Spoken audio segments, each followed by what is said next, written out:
Hi, this is Phil, and I'm here to tell you all about the Capes and Lunatics Patreon. Get early access to all of our interviews, including the monthly Chichester chats with writer and comic book legend D.G. Chichester, new episodes of classic Capes and Lunatics shows, including The Quantum Zone, This, That, or the Third, and many, many more specials, all completely uncensored. Access starts for $3 a month, full video when you pledge $5 a month. Check out the link in our show notes or go to patreon.com/CapesandLunatics. Hope to see you there. This is Ron Mars. You are listening to the Capes and Lunatics podcast. In brightest day, in blackest nights, no evil shall escape my sight, but those who worship evil's might. Beware my power. Green Lantern's light.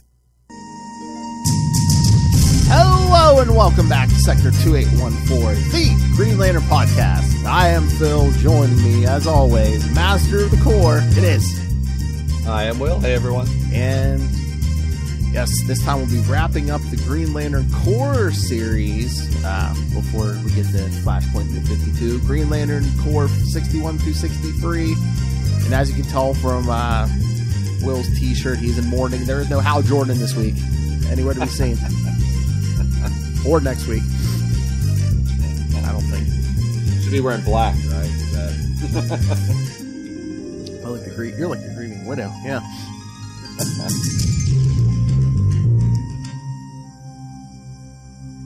All right.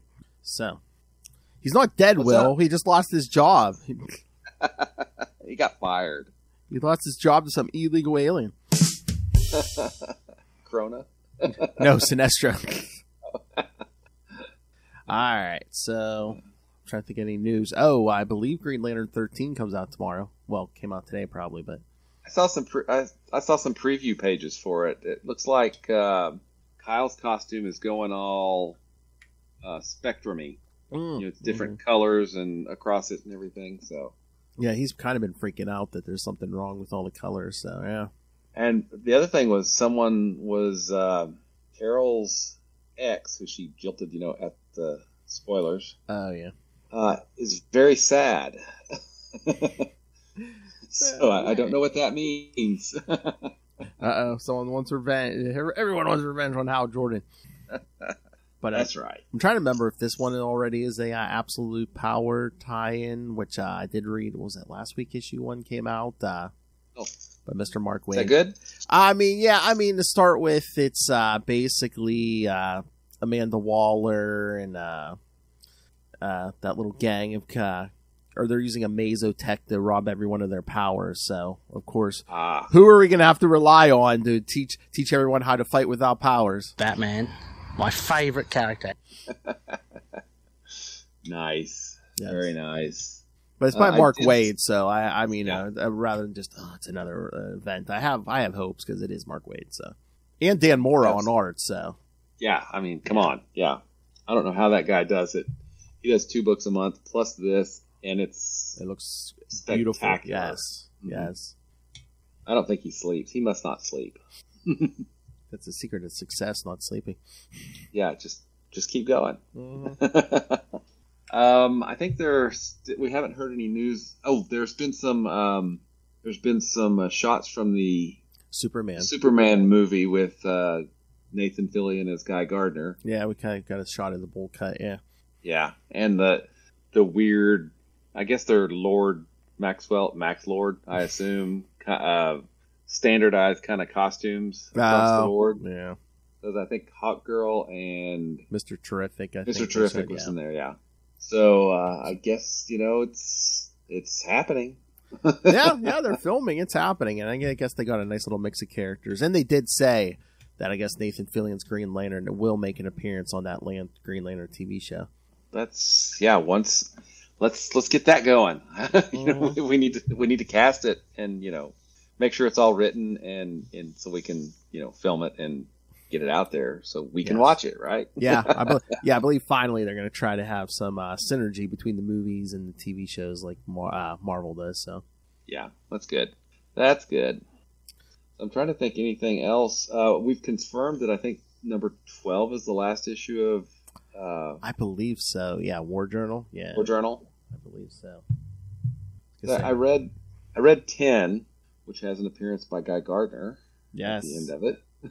So I'm enjoying it, but I still, it's like we're all of that weird new status quo that John had has just been kind of pushed to the back burner. Yes. And I certainly, I don't know if I speak for anybody else, but I certainly speak for myself. Is I kind of want, I want to know what the heck's going on, Okay, yes, it does say epic conclusion at the end, then the final climactic issue. So yes, 12 is the last one, and number 12 goes on sale August 21st. So. Okay, so we've got 2 more issues to go. Yep. Yeah, so for 11 will probably be out like the end of this month, and then in August 12. should be number 12. Yep. Cool. And then we'll be down to just a single Green Lantern book a month, right? Mm-hmm. Unless something's, are we going to get a new core book? Are we going to get? That would be nice. That would be really nice. 90 stuff's big right now. I'd love to see a Kyle book, but watch because he's showing up in a movie and a TV show. Watch us get a Guy Gardner Warrior series or something. Oh yeah, wasn't there a joke in the latest issue of Green Lantern where the Zarnian said, "Yeah, how about Warrior?" And Guy just kind of, as a name when they were talking about names. Yeah. All right. So I'm trying to think was there any other news, but I hope we get some answers with John. And again, I like Philip Kennedy Johnson's writing, but I don't know, maybe I'm just impatient. But a lot of times it's slow for me, like especially when he was Superman, the World stuff. I liked it, but I was just like, let's hurry this up. Well, and I think part of the problem is too if we hadn't already been waiting a year for something. Yes, for answers. Yeah, the end of the last volume of Green Lantern was a pretty big change to the status quo, Mm-hmm. and we didn't even start getting anything from it for a year later, and that was Hal showing up because he quit without a ring, and then getting a new ring, which introduced a whole new set of mysteries with that kind of United Planet stuff, taking a little bit of a backseat, which has now kind of come to the forefront. But and see, it's like the book is almost divided at this point because Hal has to come back. Hal is back on Earth for absolute power. Mm-hmm. So we've got stuff happening here on Earth, and now we've got stuff happening, on Oa. And again, that always gets me too, because it's like, again, Jeremy Adams, Mark Waid, both great writers, but it's like, but now you kind of you got 2 writers, kind of steering this thing all of a sudden. So, yeah, it's, and I have every confidence in both of them. Yes. It's just that things are weird with the Lanterns now, and it would be nice to have some clarity, I think, around what the heck's going on. Where's we know where Guy is, we know where Kyle is now, we know where Joe is, we know where all the Earth Lanterns are, but I don't think Salak is there. Kilowog is potentially dead, but what about the Lanterns that were dead but then alive? Everyone who showed up alive in was it Dark Crisis? Yeah. So it would be nice to have some. And I think we're moving toward a new status quo. I really think we are. Mm-hmm. It's just, again, we've been waiting a long time for this. Yeah. Oh, yeah. That's like we were saying. I hope we get another core book or something here. Yeah. I was going to say, hopefully we don't have to wait that long, but probably maybe closer to the show, or they're going to do a core book. Yeah, maybe. That might make some sense. But yeah, we're in good hands. Yes. With Jeremy Adams. I don't doubt that at all. I've really enjoyed what he's been doing on the series. It's just more faster. Yes. Now. All right. So. And I really hope Absolute Power doesn't kind of take the wind out of the sails of, what's been going on in the book. Yeah. Like a certain, Terror of the Night. Yeah. Night Terrors, yeah. Because I feel like that just derailed us for 2 months. Yeah, I don't think Jeremy will let it derail the book, but it might just slow us down here. Mm-hmm. Yeah, I agree. All right, well, should we get to these issues? Let's do it. It's not like it's brightest day or anything. Exactly. All right, so yes, the last 3 issues of this volume of Green Lantern Corps. So, Green Lantern Corps, Volume 2, number 61, from August 2011. Beware My Power. Oh, don't say that. Oh, and it's a John issue. Oh.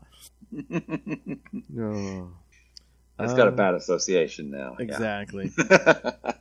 Writer Tony Bedard, penciler Daniel HDR. All right. Inker Keith Champagne, colors Nye Ruffino, letterer Pat Brousseau, and editors Darren Shawn and Brian Cunningham. And like I said, there's no synopsis, so... You know what? I hate this main cover on this book. It's John Stewart looking all angry, and it says, John Stewart killed another Green Lantern, and he'd do it again! Really? And twice on Sunday. I I think, honestly, that this was probably the strongest issue of the 3. I mean, I know somebody here, has Kyle as their favorite Green Lantern. Of course, he's in the next, he's in the next issue. But it was kind of... I get what you mean. I think this issue, 61 with John, is the most, I'd say the most organic, where it's not like so obvious, where it's like, oh yeah, we're wrapping stuff up for New 52. Yeah. Boom. Let's have Star Sapphire show up and do stuff. Yeah. Yeah, this out of the 3, this one seems the most organic, where there's no agenda to like wrap stuff up. Yeah. And it directly grows out of everything that happened during War of the Green Lanterns. And it's nice that, John is seen as kind of a persona non grata, but, she goes to him and he actually helps her, as a rookie Green Lantern. I thought that was really kind of cool. Oh yeah. Cause we see all these new Green Lanterns that basically got rings because of Krona, basically giving them up and getting shipped home. And this one, woman, was it Karina? But yeah, I mean, she's a police officer on her planet, but she's like, I'm the first person ever to get a ring from my planet. So yep, exactly. But then she's all nervous about because she basically, I guess, she killed a bunch of people under Krona's control. Yeah, so she's not really wanting to go back to her home world yet, because she doesn't know exactly what she did, but she's wondering about it. Yeah, I do like. She's like, I thought you might to John. I thought you might be good to talk to, since you're probably the only one here who feels less welcome than I do. Yeah, exactly. And that kind of gets John. He's like, yeah, I think you might be right. What do you want to discuss? And she talks about getting the ring and how she's a cop back home. I already enforce laws and help people, and I can do it on a cosmic scale. Blah blah blah blah. And John's like, no one's forcing you to give it up. He's like, it's yours to keep, but if you want veterans like me to take you seriously, then report to basic training with Lantern Stell and work your way up. Yeah, that's right, because Kilowog was like, screw this crap, I'm out. Mm-hmm. Oh yeah, when Kilowog gave up training even before the whole Krona thing. Yeah. Mm-hmm. Yeah, because he went out with Guy and Aricia and then Sodom Yat, sort of. Sort of, yeah. And then yes, well, she's the new Lantern of Sector 282, and there's an emergency call, and he's like, let the sector's other Green Lantern respond to that, and she's like, I can't. He died when Mogo exploded. So it's like, oh, thanks, John. She says she never ignores a call for help, so then John goes after her. Yep. And then they show up, and hey, there's 2 planets that are kind of glued together, which was an interesting idea. Yes, yeah, because it's a interspecies territorial dispute. Yeah, because she was saying the other way to like fix this planet was to basically to merge it. But yeah, the 2 species are not. One are traders and merchants.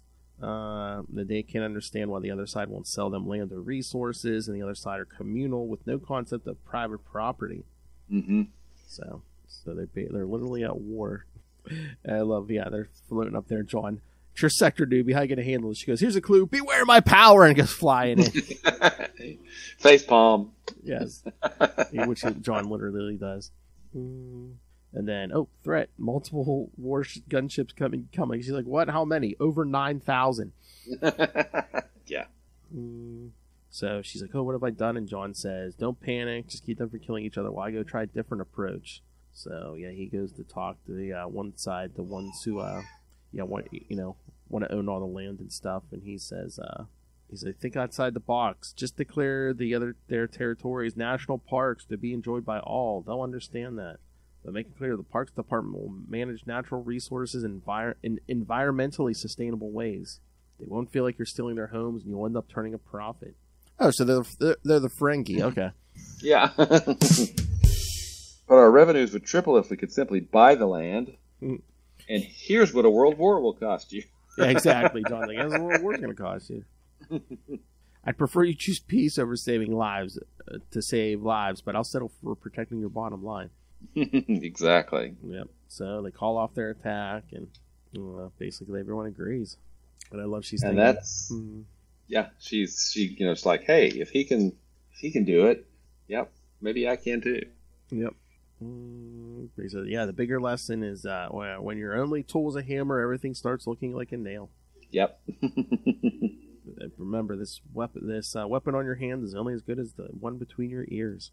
But he tells her, yeah, no, basically, you got this. But if you ever need backup, I'm available. And then we basically, we see him flying back to I guess, and flying past the ruins of Mogo. And we do see it looks like a like a sad look on his face. So he's not, it's not the cover, it's not the attitude he's been giving the others. Yeah, he does feel remorse, but he hasn't been showing it until now. Yeah, and this is just a good little standalone issue. Mm-hmm. Yeah. I wonder if we see this Lantern again. Yeah, I can't remember. Here if I can look this up. Let's see, I've got a little link for her here. Yeah, I liked her. That's what I was thinking when I was reading it too. I'm like, did we see her again? Karina Vint. Yeah, this was her first appearance. I'm not seeing much on her, just her history about how she was inducted, part of the Corona War. When the war's over, she decided not to turn her ring in. So I'm not seeing a lot. So I'm not sure if we see her. We might not see her. This may be her only appearance. Maybe.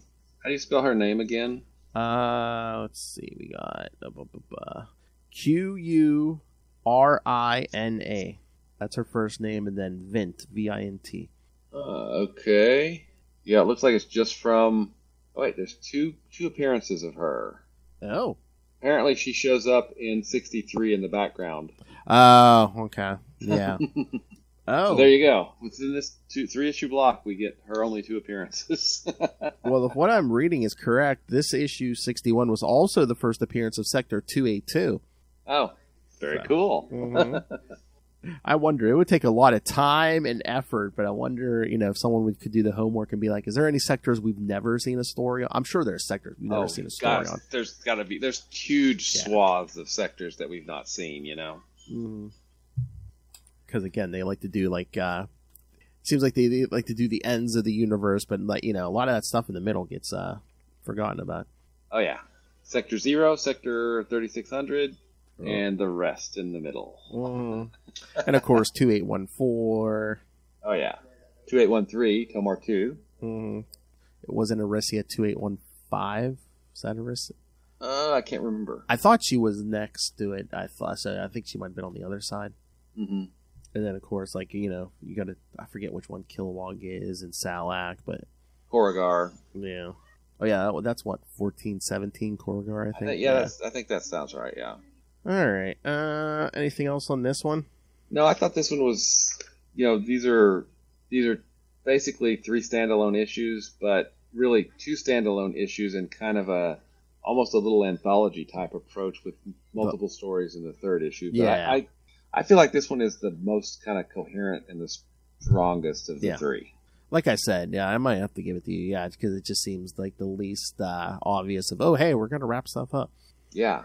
All right, so, yeah, let's... Because the end is nigh. Exactly.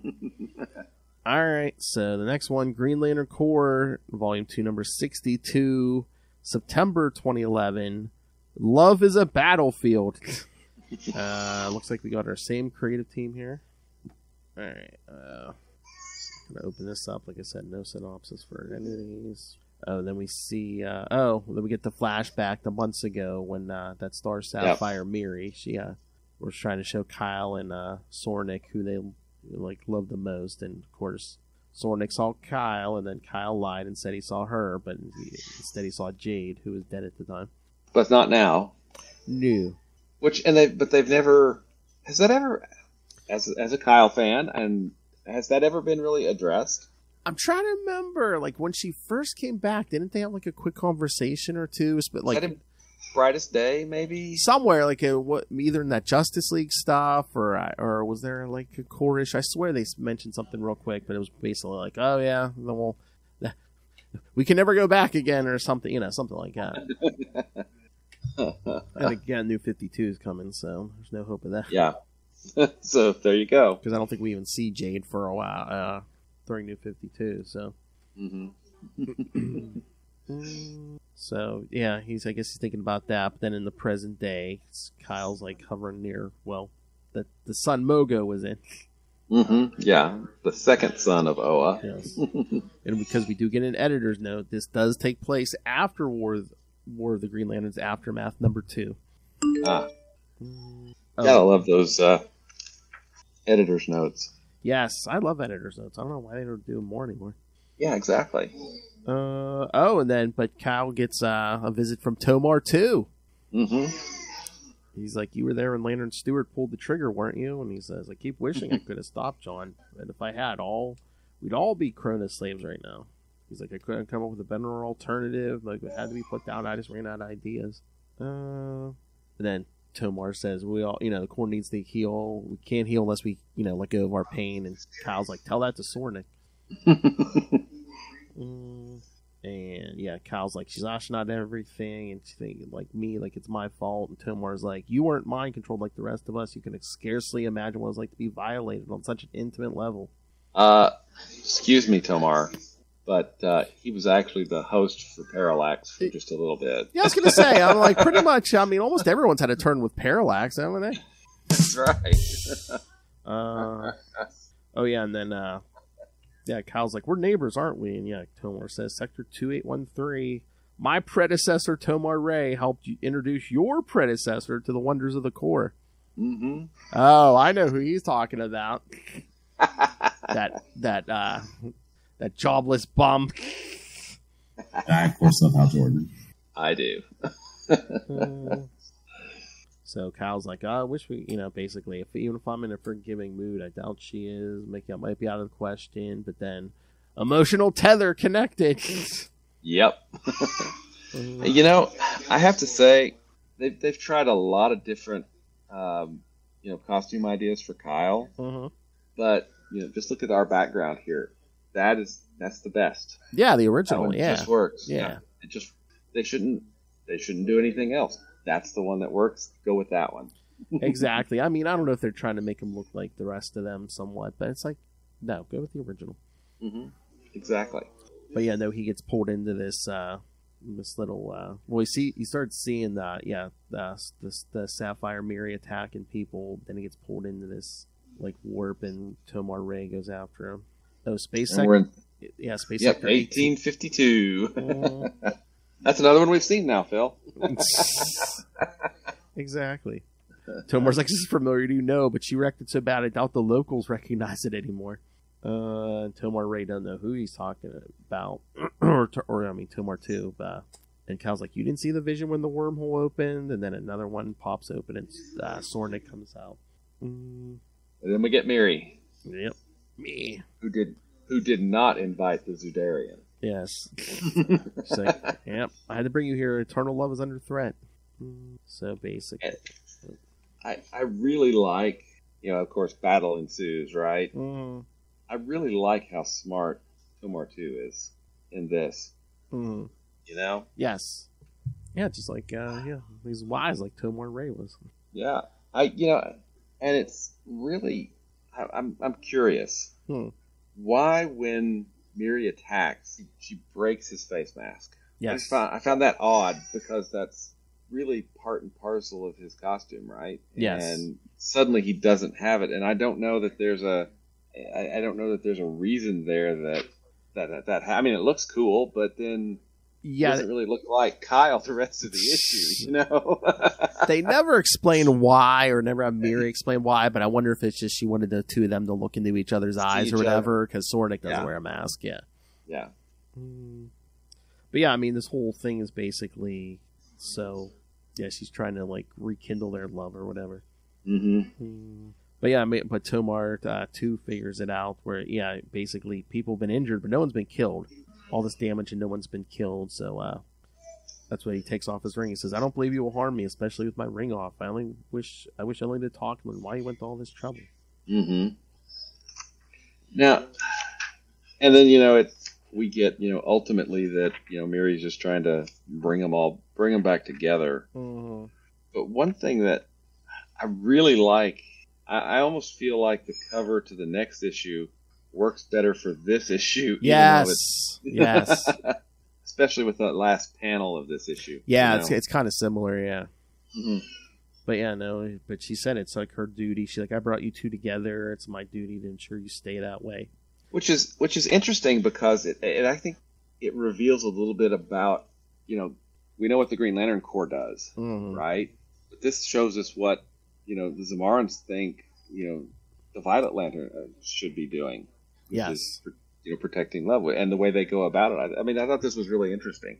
Oh yeah. But then Kyle, before he even thinks about it, says, "Don't try to pin this on us. Hell, it wasn't even Soranik I saw in your stupid crystal."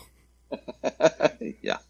Wait, what? Yeah, she's all mad. She's like, "You lied to me." He's like, "You understand? I saw my ex-girlfriend in there." She's like, "And even if she was the love of my life, she was dead." He's like, you know, he's basically telling her, you know, what do you want me to do? Spend my days pining for someone I could never have? I chose life. And that's when she flies off and says, "Never speak to me again, Lantern 2814.4, and stay the hell out of my sector." So, yeah. And then I don't know. Yeah. Their relationship, I always thought it worked really well. And the whole, you know, White Net, Weaponer, Sinestro thing. Yes. I don't feel like that should have necessarily driven them apart too much.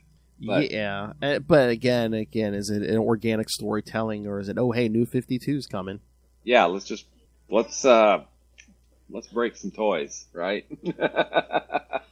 Because New 52's coming there. Yeah, and course, we did keep the continuity, you know, unlike the rest of the DC universe. That's what I'm saying. That's what I was going to say. I'm like, you know, that we pretty much did like a very soft reboot, you know, because, you know, again, we're going to deal with the Hal and Sinestro thing, and, you know, we're really not changing much. But I'm trying to remember. We might get some new creative teams. I wonder if that's why, but possibly, then yeah. Let them address it.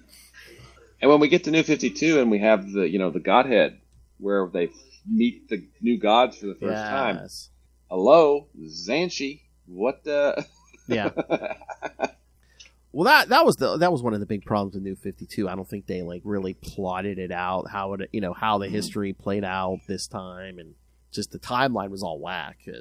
Yeah, you know, I'm just, you know, we've talked about this a lot, you know, over the episodes, but having Xanshi just be what defines John, it's not really fair to the character, I don't think. Yeah, you know? Yeah. Well, it's either Xanshi or, oh, my dead wife. Yeah, and Kat Matui deserves so much better. Yes. I mean, the thing of which we never speak. Brightest Day? There's there's one thing that comes from that, and that's Kat Matui's death. No one speaks of anything else, yeah. And it wasn't even like a heroic death or anything. It was basically just, you have no ring? Oh, our first death in the kitchen, yes. Yes. Good point. Very good point. Yeah, so, one, Kat Matui needs to come back. Yeah. Because she's, you know, I mean, she was an early, really effective Green Lantern. She was Sinestro's successor, you know, and that was just a really cheap death. So that's one thing that needs to be reversed somehow. I mean, look how much has happened since her death. I mean, Hal's gone bad. He's died. He's come back. Core's been destroyed like 3 times. I mean, we've mentioned the destruction of Xanshi 5,672 times. Hey, you forgot the other. It's 3. Oh, you yes. yeah. Cal did his whole thing as the only Green Lantern for how many years? Exactly. Yeah. I mean, it's which is why I'm kind of somewhat hopeful that the new status quo with John, with hypertime and all the weirdness going on, that maybe we will get Kabatui back at some hopefully. Point. But yeah, you're right. I mean, that cover almost for the last one almost would work with this one. Yeah, there's extra people in there like John and stuff. Yeah. And you got Ganthet up there. Oh yeah. All right. Should we get to the last one? You bet. All right. And this one was an interesting final issue of the series because it's these little vignettes. Yeah. Green Lantern Corps, Volume 2, number 63, October 2011, Now and Forever. Writer Scott Collins, so we got a different writer. Pencilers Joe Prado, Scott Collins, Freddie E. Williams II, and Daniel HDR, so 4 pencilers. Mm-hmm. Inkers Joe Prado, Scott Collins, Freddie E. Williams III, and Daniel HDR. So let's see. Looks like they inked each of their own. I was gonna say, little chapters. Yeah, every penciler we had is also an inker. Yeah, colorist Hi-Fi Design and Michael Adier, letterer Pat Rousseau, and editor Darren Shawn and Brian Cunningham. All right. So I think we got an interesting. So with chapter 1, we get kind of this focus on Bellatrix, right? Mm-hmm. Sorry, Boudica. Yeah. Of Bellatrix, yes. Which is really interesting, Yeah, I remember. I think the one thing I remember from reading this the first time is at first I was like, "Oh, are they going to restore her to the normal before we get the New 52?" But no, nope. But we get does she go kind of crazy there for a second because stuff gets destroyed in that lab? She wakes up, or I'm a little because she wakes up. There's her face, to cover her robot manhunter-esqueness, I guess, at that point. Yeah. But then, boom, we move immediately to Salak at that point. Yeah, I think the whole Boudica thing is basically her body hasn't been restored, but I think her emotions and everything have been. Mm-hmm. I mean, and that's really, the point of all of these chapters are that, yes, they were dealt, the Corps as a whole and individually were dealt, a pretty horrific blow. Mm-hmm. But ultimately, when the chips are down, at the end, and people need help, they put that all aside. Is that healthy? Probably not. But they put it aside and they try to go help people, right? Yeah. I do like the fact that in chapter 2, for instance, Vaz and Kahoo are like, I'm not going to be in any corps with Sinestro, and they don't. One of them says, don't ever say his name again. Mm-hmm. And then that other one that later was it Rigel who yeah, she's like the Guardians promised I would never have to get involved in war, the horror of war, but of course Krona basically. Yeah. Now, so this may just be me being a nerd, which never happens. No. She looks like a Rigelian from Marvel Comics. Yes, right? yes. Okay, good. And her name's Rigel. Yes, thank you. So basically, a strong PTSD deal with Krona and everything. Yeah. But Salak yells at the other two. He's like, compassion is compassion is good, but it does not excuse your abandoning your pose because they were supposed to be guarding the, the psi cells. Yeah, and you didn't join the Corps for allegiance to one being. You joined it for life, to protect and serve. Get on it, basically. Yeah, basically. Yeah, to protect and serve does not mean you like your bosses. And he basically says, would officers like Rigel have suffered greatly for nothing? Mm-hmm. And then we get into chapter 3, which, I thought, wait, this is Hal. Wait, I thought, what? Yeah, the way they draw Kyle here, he looks like Hal with dark hair. Yeah. Mm-hmm. Especially because he gets in a fight in the cafeteria, so definitely looks like Hal. I don't understand why the Corps is, cranky with humans, because humans are, the only one bailing their sorry butts out, right? Yeah. Yeah, because it was a Turi wants to start a fight. He's like, tired of humans messing everything up, and so they basically get in a fight, and then a bunch of other Green Lanterns pile on and be like, humans out. And we get another appearance of Tomar too, which is kind of cool. Yep. Basically bubbles them up, says, "Are you all right, Lantern Rayner?" And then basically he calls the Alpha Lanterns, and then basically tells Cal's ring to get him out of there. And then in chapter 4 we get, hey, there's a planetary problem. Yes. We need everybody deployed now, and then we get that great final we get the build up to it, which is, Boudica picking up her face.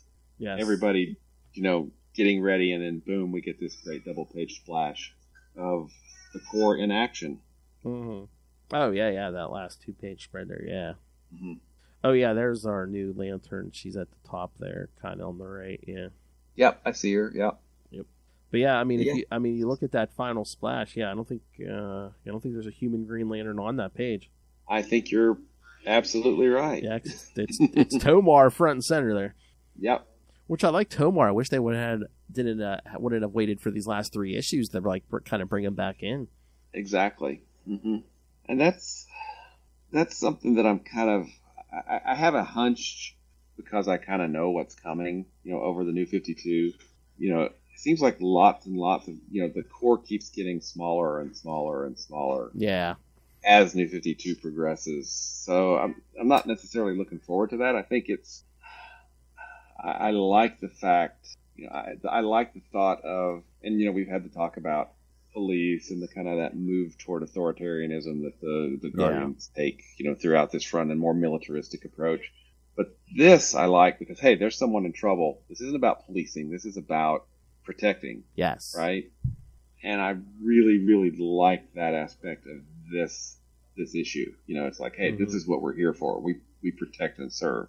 It's not about being a beat cop. It's about, saving lives and everything. So I like that, and I wish that aspect had kind of, I guess what I'm struggling to say is I'm tired of things that take out large chunks of the Corps or huge amounts of the Corps, because that should not be able to happen. Or if it happens, it should only happen once, right? Yes. And it's happened multiple times. So bring the story. The stories can still have a galactic scale, but just not involve all 7,200 Green Lanterns, right? It doesn't have to threaten the entire Corps every 5 minutes. Yeah.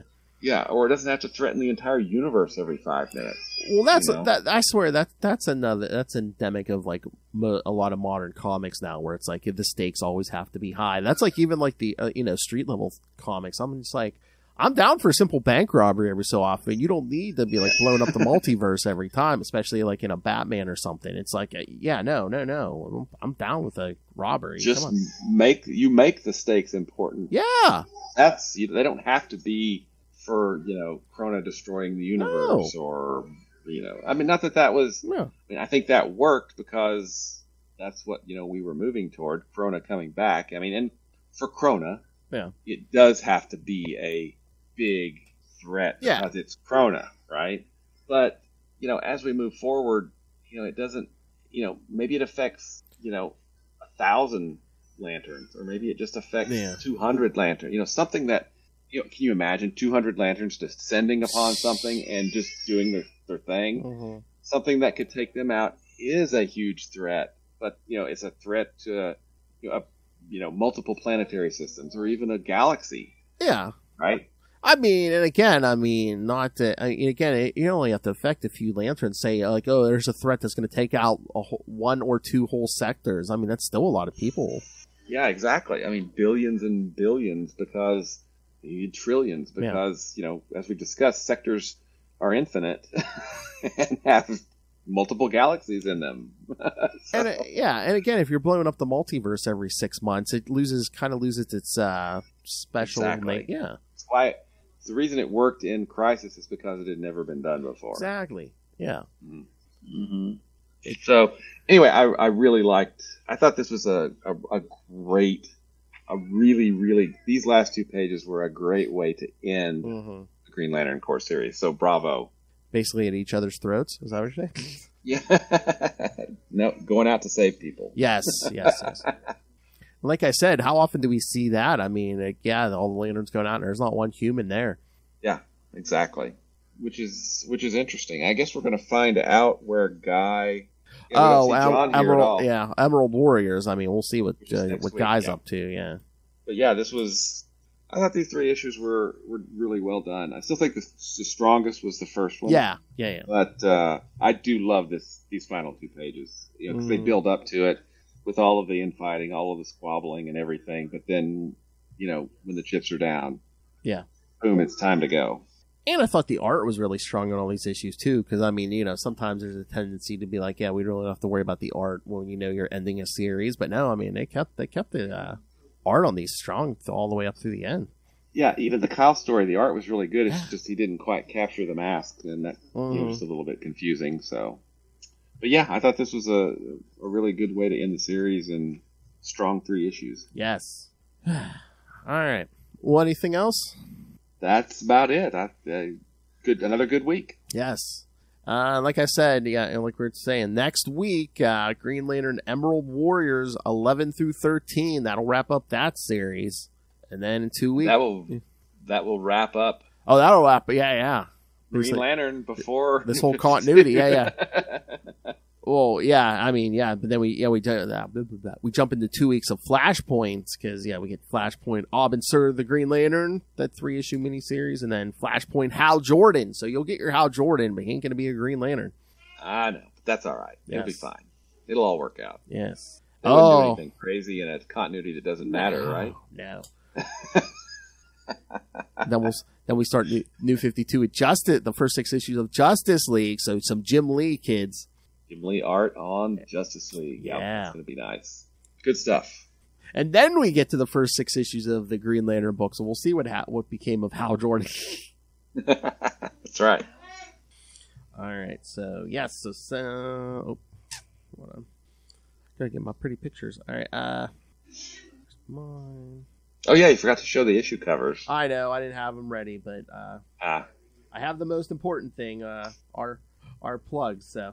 All right. That's right. So, yes.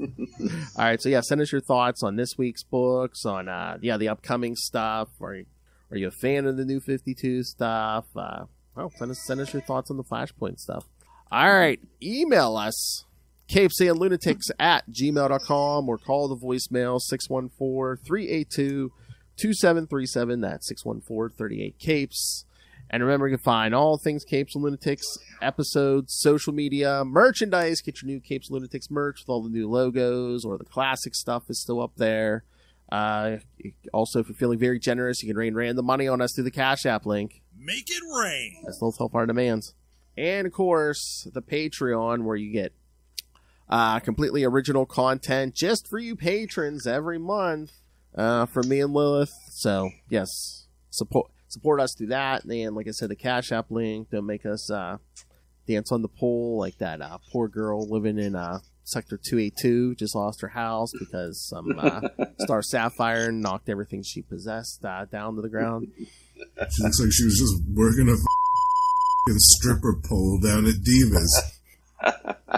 All right, so find everything all in one place. That's tubespace.io/Capes and Lunatics Podcast Network. That's tubespace.io/Capes and Lunatics Podcast Network. And that Patreon link is right there, patreon.com/Capes and Lunatics. More vicious and brutal than ever. All right, now for this genius, this madman, Mr. Will Allred. Master of the core, master of the quantum zone, master of podcasting, and several successful Kickstarter campaigns. You can see his work up there on the screen. Will, where can people find these wonderful things? You can find me at Wallred, that's at WALLRED, at Gmail and Facebook and Blue Sky and Twitter and probably Instagram and some other places. But if you'd like to find the comics that I write, you can do that for Crossover Division at crossoverdivision.com.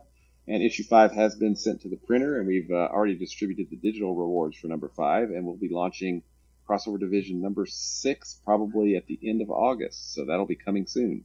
And if you like, you can also check out Diary of Night at diaryofnight.com. And you obviously have great taste because you're here hanging out with Phil and I talking about Green Lantern, which means you probably love Marvel's Quasar nearly as much as we do. And you can find out more about Quasar at the Quantum Zone, quantumzone.org. I'll put it in my navel.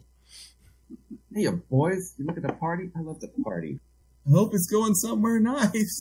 It's going somewhere very nice. Remember to check out our Tom DeFalco interview on Capes and Lunatics episode 333. They aren't even attempting to enter our orifices. I am God. All right. And, of course, how do we end every episode? I, of course, love how Jordan. You got it. All right. Thank you for joining us again. Come back in a week for Green Lantern Emerald, the last 3 issues of Green Lantern Emerald Warriors, 11 through 13. Then we'll get the Flashpoint Officer of the Green Lantern, and Flashpoint Hal Jordan, and then it's straight on the New 52 for a while. Rock and roll. Pretty much the rest of this year, and I'm pretty sure all of next year. So 4 books. Yeah. Well, and 2, remember, we're going to throw in some Justice League in there, especially when we get the Jessica stuff. And lots of stuff to do in New 52. All right. Till then, come back next time. And remember, love hurts.